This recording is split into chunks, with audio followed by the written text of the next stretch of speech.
Welcome to Blissfully Aging. I'm your host, Chris Stewart of Advanced Home Care Solutions. I'll be hosting this 7-episode mini-series in which we'll be visiting with older adults who are living life to the fullest. We'll be exploring the ways that these folks are engaged in these diverse pursuits and finding out what keeps them involved. We'll be talking with seniors who are healers, swimmers, runners, entrepreneurs, performers, and artists. The purpose of this mini-series is to show others that it's never too late to take up activities. We'll see how they've moved away from the stereotypes generally associated with growing older. These folks know that staying active and engaged is one of the many keys to longevity. So let's visit with them and see what inspiring adventures they have to share with us.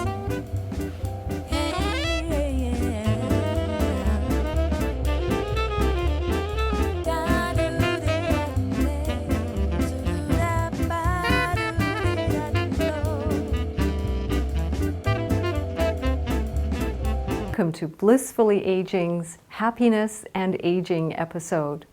Today we'll visit with two guests who are well-known experts on happiness and aging, Dr. Mark Holder and Peter Comrie. Dr. Holder leads the neuropsych department at UBC Okanagan. He's considered the world's leading researcher on happiness. He'll share with us how to have a positive outlook by keeping socially engaged. He'll also share some very interesting statistics on quality of life indicators and life satisfaction surveys. He has some highly interesting recommendations. Our second guest is Peter Comrie. He's a former industrial psychologist. Peter now provides consulting services to organizations through his company called Full Spectrum Leadership. He has some great insights and tips on how to stay mentally healthy and involved in life. He'll have some unique perspectives. They both do, as I'm sure you'll agree. Let's visit with these two fellows to see what tips they have to share. I have with me here today Dr. Mark Holder. Mark has done a lot of studies on happiness. Mark, can you tell me about your background in the study of happiness? Yeah, well actually my background starts in neuroscience. I'm a brain dork, but in the last 10 years I've led a research team studying the science of happiness, particularly in children and vulnerable populations. Oh, how interesting.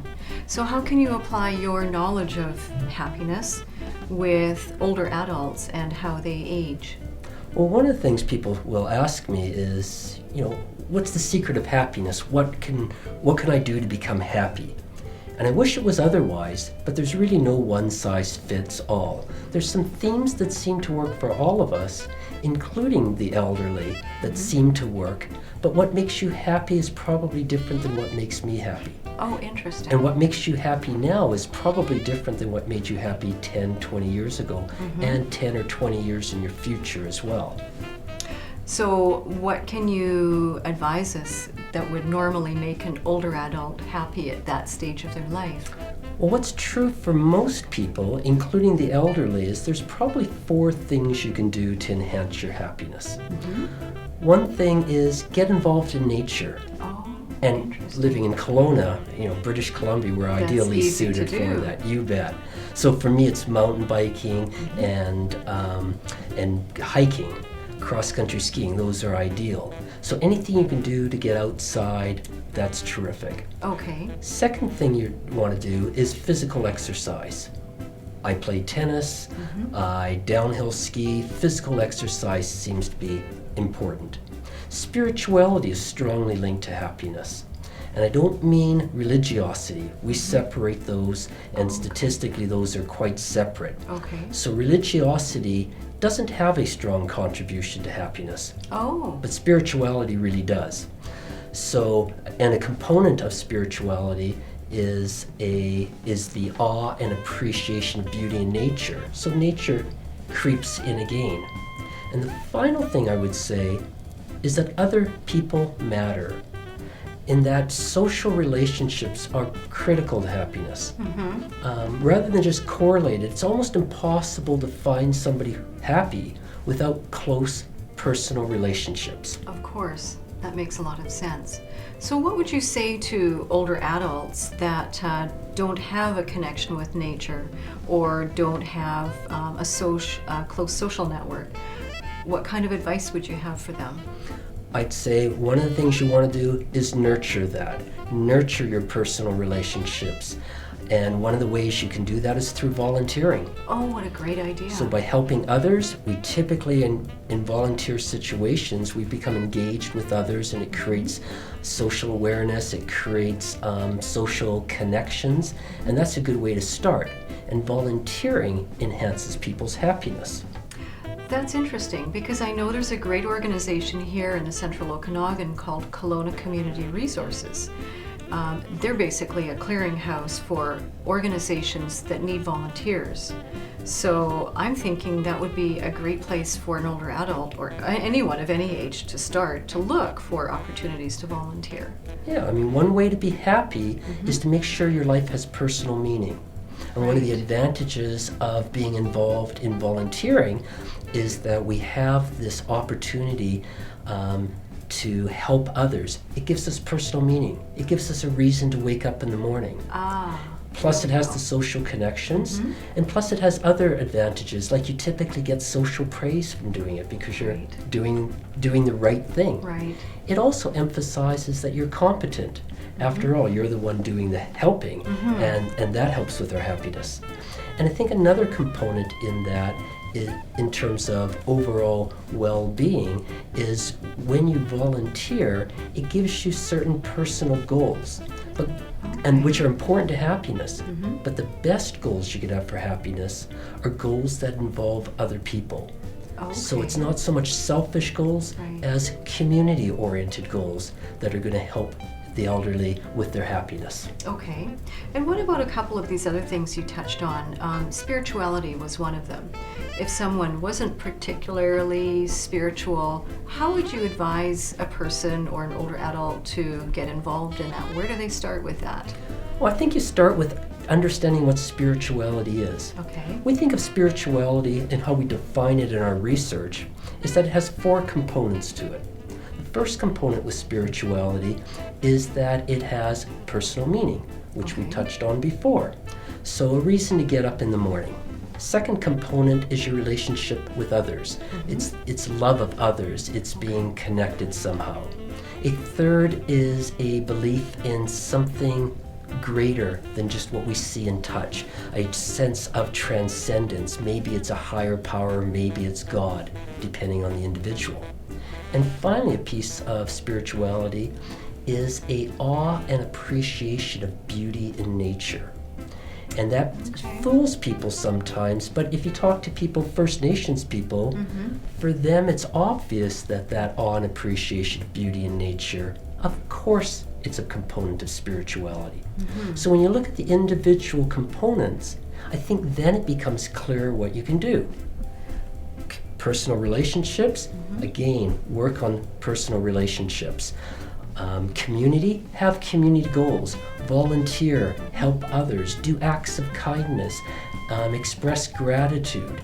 And then awe and appreciation of nature is about getting outdoors. Maybe take up photography, maybe take up art where you're drawing and painting scenes from outdoors. If you can't get outdoors, if you're really limited that way, even having a live plant in your room or your office increases well-being. In fact, a picture of a plant is better than nothing at all. Okay. Fascinating. You know, it's interesting. I've been a healthcare practitioner for almost 30 years, and there's a model of care in the healthcare industry called the Eden philosophy, EDEN. And in that, they incorporate the use of plants, animals, and children. And they say that those 3 tenets are the 3 foundation pillars that provide meaning to an older adult who's in care, because these are the three most meaningful things that are, at home in their own environment prior to them moving into care: plants, animals, and children. So it sounds like there's a fair bit of overlap then with what you've studied and what you know, and other, even just models of care, like the Eden philosophy. It's also true people with hobbies tend to be happier. Oh, okay. And they rank the hobbies. Oh. So they found the hobbies that were linked to the highest levels of happiness and the lowest levels of happiness. There are some boat manufacturers in this area. There are. But the highest levels of happiness is something that might be a little bit more accessible to the elderly, and it was gardening. Oh. So people who engaged in gardening were happier. Right. And I know for myself, when I'm out in my garden playing with my raspberry patch, at very least it's a great stress buster for me. Yes. Well, I have an elderly client at the moment who's 93, and up until 3 years ago, she looked after her own huge garden in her yard. And she is still just a powerhouse of strength and determination, but she no longer looks after her garden. And I bet her longevity and her happiness has a lot to do with her gardening for so many years. Yeah, and so if you look at longevity, if you look at happiness as it changes over the lifespan, it changes remarkably little. Okay. So if you start looking at adolescence all the way through post-retirement, happiness doesn't change very much. Life satisfaction is almost completely flat. Happiness takes a little bit of a dip. So for example, for males, 42 years of age is the least happiest time in our lives. Oh my gosh. But it's only a little bit less happy than the rest. What's interesting though is after 65, if you're able to maintain your physical health, your happiness levels stay really quite high. In fact, that's the highest levels of happiness we Really? see throughout the lifespan. I never would have imagined that. So it's really nice that the elderly, I guess, we have something to look forward to. Right. Me closer to it than you are in terms of the post-retirement increase in our well-being. Those are some fascinating figures. Do you have any additional tips to share with our viewers about how to be happy as an older adult? Well, I think, to really say the main one is to be engaged with others. Okay. But there's some simple things that people have done to enhance happiness. One is once a week, people wrote down the kind acts they did. They basically just counted their acts of kindness. So if you picked up some litter, if you held the door open for somebody, played the piano for a group, all those are kind acts, as simple as slowing down to let somebody merge in front of you on a busy day. People that counted their acts of kindness were happier if they did it once a week. So we thought, well, if it works that well for once a week, imagine how much it would work if you did it every day. Oh.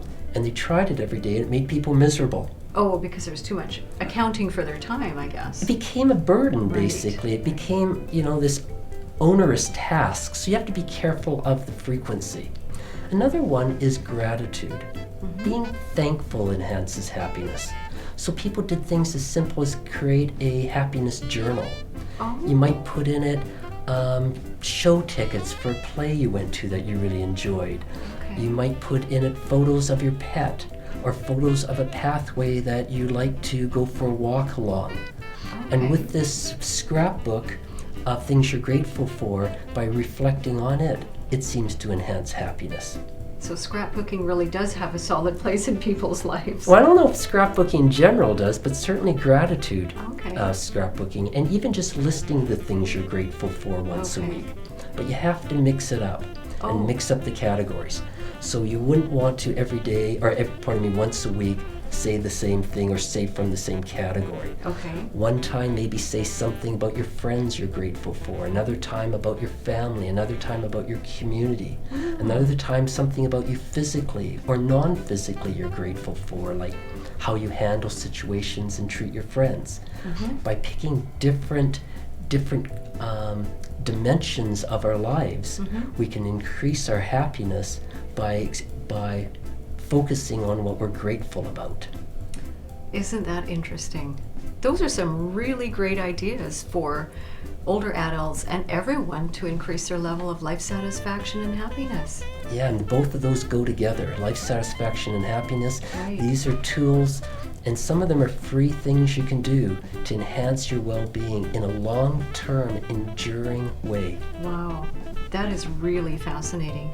Well, thank you so much for joining us today, Mark. It's been a true privilege to have you here. Well, it's my pleasure. Thanks for your interest in my research. Anytime. Hi, we're back here today talking with Peter Comrie. We're going to be talking about happiness and aging and how it impacts people as they grow older. So Peter, your background is in psychology. You were working as a psychologist for many years. An industrial psychologist. Industrial psychologist. Yeah. So what does an industrial psychologist do? I have no idea. It's one of those disciplines that we get to elect early in the career, Chris, where many people go into clinical psychology or forensics. Human resources and what happened in the workplace was really more important to me. Okay. So I tended to specialize more in workplace issues. I don't do therapy. I don't have the patience for it. In fact, it really doesn't matter to me in my practice how you got here. Right. What's more important to me is where you're going from here. Okay. So we cut it off really fast and move into really how is the future shaped, rather than trying to resolve issues in the past. Ah, okay, that makes sense. So this episode is about happiness and aging. So what kind of things have you seen? What little things have you decided are really important to people as they get a little bit older in life, as they age? What kind of things make people happy as they age? Any ideas around that? Well, again, if you go back to, I've said in my class to my students, because I teach as well, that one of the greatest disservices we did to humanity in the 20th century was the idea of compulsory retirement. Oh, really? That when you got to 65, you were done. Right, okay. And many people started to adjust their lifestyles around that, that when they were 65, they were of no use. So it tended to lean more to sedentary lifestyles, disengagement from the living process. And as we've grown through that, we've realized, and many people have realized, Chris, that for many people, they're only coming into their full stride in their 60s. They've learned a lot, they've raised their children, their interest level is high, they want to be engaged, yet societally, there's a pressure to be forced into a more sedentary, sedate lifestyle. Well, frankly, that's just a bunch of rubbish. At a time where people should, at that time, be truly becoming alive. When you look at the advances in healthcare and all of the issues that we've got to help us today, after the age of 65, many people can be living 25, 30, 35 years. That's true. We're living a lot longer now. Exactly. Well, what's the quality of that going to be like if we're causing them to disengage? Right. So it's the issue of engagement. What does that look like? We're enormously fortunate where we are, here in North America. Different to many parts of the world, we have way more options than much of the world just doesn't have. Right. So here I am, I'm 64 years old. Recently celebrated my 64th birthday. And I look at me as an example. There's no way on God's green earth I have any concept of stopping. Right. I have 3 businesses I own, I teach, I'm totally engaged in my community, I have children, grandchildren, I'm passionate about the work that I am privileged to do, and more importantly, the people I'm privileged to do it with. So I look at folks who are my age and look around them and say, the options that are available to them right now, if they are leaving the typical workforce. My grandfather, who was a brilliant man, he raised me on a farm in Scotland, and he said this to me. He said, if you are what you do, when you don't, you aren't. That's complicated. If you are what you do, when you don't, you aren't. And in this culture, we've measured and judged people by what they do. You're a television host.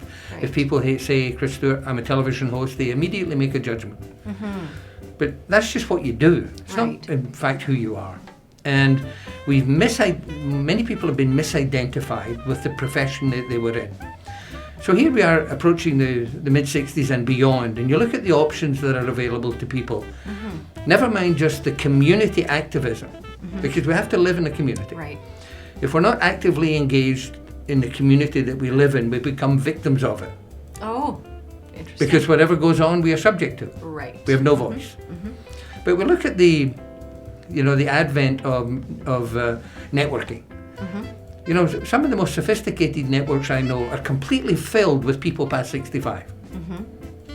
But they have to get their bums out of bed in the morning Right. to come at a 7 o'clock meeting, Right. buy their breakfast, pick a subject to discuss, and before we have left the meeting, come to a conclusion about something. Ah. So that engagement alone really is the build for the week for them. You've got, the whole aspect, and I know you're dealing with this in another program, on seniorpreneurs. For many people, it's the ideal time to start a business. Because they're not going to get another job. If someone was an engineer for 40 years, they're not going to get a job as an engineer. No. Architects are not going to get a job as architects. The entrepreneurial systems that we have in North America, and Joel Young will talk to that, I know that, are more open today to people being in business. I look at the network marketing companies, and everyone's got their opinion on that. But set aside the opinion for a moment. You get an opportunity just in that industry alone where people can pick a product they like, does them well, can be in a community of like-minded people, get ongoing training, Right. ongoing involvement, ongoing networking, customer relationships. Well, that's being in business. Yes. And it's an industry that has such low barriers to entry. It's the time where that industry, with the amount of baby boomers who are entering this age now, that industry should explode because of the opportunity it gives people. Right. So what would you say to a person who is looking at possibly retiring from their regular work life at age 65? What kind of tips do you have for them if they're starting to plan for their post-retirement life? That's a beautiful question. And it's a juicy question. Yeah. One, they should be in business, in a home-based business, no matter what it is. Oh, okay. There's some tax advantages to that. Enormous tax advantages to that because the government want people to be in business. I think the average employee has like 3 write-offs that they can take Okay. advantage of. A person who has a home-based business has like dozens. So that engagement alone becomes very important because of looking after the income they've got. Right. But whatever they're passionate about, you can frankly make a business out of it. I know people right here in the Okanagan Valley, 2 ladies in Armstrong, who, reaching their retirement age, got into knitting baby booties. Oh, really? Okay. And actually, the baby booties and the knitting became a byproduct of them yapping with each other. Oh, Because they okay. just like to hang out. But they could knit blindfold. And they said, well, I think it was one of their granddaughters who was having a baby, and they knitted some booties, and they realised they were gorgeous. And before they knew it, they're knitting dozens of pairs of baby booties while they're having their tea and hanging out. Oh my gosh. And one of their sons, who's a smart businessman, said, go into business. They branded it, got a website, which is like nothing. They got engaged, have a community, and they're sending baby booties, one all over the province. Aw. Well, limited only by imagination. Right. Right. And you look at all of the amazing careers that people have had. It's sad for me sometimes if I allow myself to think of the amazing lives that people have lived. As you pointed out earlier, Elvis left the building. Well, frankly, enough of that rubbish. There's lots of room in the building for Elvis to stay. Right. The community needs it. The community activism needs it. And I don't mean just being out there bitching and moaning and complaining. I mean, come with solutions. Do something good. Well, yeah, come with solutions, come with ideas, engage the youth. You know, here we're in Kelowna, for example, we have UBCO, 7,000 some odd students. And I know the volunteers, many of them who lecture up there part-time, who are not getting paid, but have rich backgrounds in their career and go to share that in the appropriate classes. So when you've got organisations like UBCO, Okanagan College, many of when I look at some of my corporate clients here in the Valley, who could absolutely use the mentorship of many of the folks who've retired. Right. In fact, I think it would fall into tormentorship. I think that's more of it would like, because they've got attitude and it should be inspired and Right. risen and have fun with it. As I said, I'm in my 60s now, and it's inconceivable to me the idea that I can't have a ton of fun through it all till the end of my days, because I choose to. We're the only mammal on the planet that functions from choice and not from instinct. Oh. And all behaviours are chosen. So I would encourage your guests to say, look at the behaviours you're choosing Right. and assess whether they're serving you or not. And if they're not, change the rascals. Get a new behaviour, learn a new skill, get out there, be engaged. If you don't know where to start, just a group of you get together and make a decision, and then act on it. That sounds like really good advice. So that would be advice for someone who's maybe heading towards retiring soon and needs to know what life after retirement might look like. Or if they're already retired, they should be thinking of some of these things. Absolutely. Joining their community, becoming engaged and enthusiastic about what they're doing, and offering solutions to some of the problems around the community. Well, again, I don't think we have to be cautious that it's not about isolating the problems. It's more about identifying the opportunities. What opportunities exist? What conversations have to take place that the opportunities that are here can be exposed and turned into something that is productive, life enhancing, not life detracting. Right. My wife, who is a clinical psychologist and works in the healthcare system, and she laments often with me, and of course with our varying professions, our breakfast conversations can be hugely interesting sometimes. But she laments with me sometimes when she sees often the senior drug abuse, the self-medicating, and we say, why is that happening? Is because nothing else is more engaging. We say, what's the antidote to that type of chosen behaviour? Is highly active community, choosing to be involved, choosing to be engaged with the lifestyle, choosing to connect with other people, not just looking to bitch and moan and complain, because that can be easy to do, but that's life detracting, not life enhancing. Right. Wow. So what are the life enhancing activities and conversations that can be engaged in to bring and make it fun? Right? We don't have to drink, we don't have to take drugs to have fun. We can alter our state, Chris, as you very well know. One of the great state-altering mechanisms that we all own is the ability to laugh. And I look at, I'm in Kelowna every single day, and I look at some of the vagaries of human behaviour that I get to witness, and it could be a comedy. It truly is hilarious. And I think often we forget to laugh at the things that we do and things that we say. We have this propensity to think that we're the pinnacle of evolution. As my grandfather would remind us, we are but monkeys often that shave. Oh, that's cute. Right. Well, Peter, you've offered some really great tips and some great insight for folks who are facing retirement or who are already in retirement and wondering if this is it, is this all there is? So you've offered some really great insight into what else there could be. And I think our viewers will have lots to think about. You've offered so many great ideas here. So thank you so much for joining us today. You're very welcome, Chris. And at every occasion, please remind your viewers, and every time they see you, and that it's not done till it's done. Right. And don't be done early. Don't be done early. It's not fair. Right. Very good advice. Thank you again, Peter. It's been great. Thank you very having much, you Chris. here. Been a pleasure.